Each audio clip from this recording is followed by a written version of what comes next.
राखी बांधिबा पूर्व भूलतु नहीं यही सबू केतोटी कथा निहाती जानतु आसतु जानिबा ए वीडियो रे। राखी पूर्णिमा रे भाई हाथ रे राखी बांधिबा पूर्व ठाकुर को राखी समर्पण करिवार विधि रही विश्वास रही एपरी करने द्वारा प्रभु को आशीर्वाद मिलवा सह मनस्कामना पूर्ण हुए। तेबे राखी पूर्णिमा रे केउ देवतांक ठारे राखी को समर्पण करिवार शुभ होता है आसतु जानिबा ए वीडियो रे। विघ्न विनाशन प्रभु गणेश को पूजा सर्वाग्रे करा जाउथिबारु राखी पूर्णिमा दिन प्रथमे प्रभु गणेश ठारे राखी समर्पण करी तापरे भाई हाथ में बांधिले सकल समस्या दूर हुए।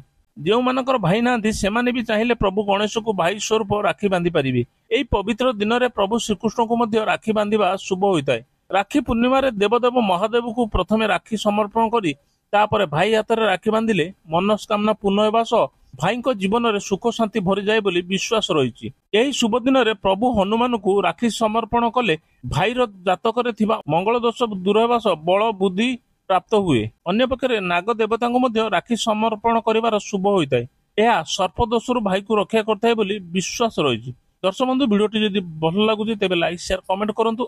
आम चैनल को जदि सब्सक्राइब करना तेज सब्सक्राइब करियो भूलिबेनी। जय जगन्नाथ।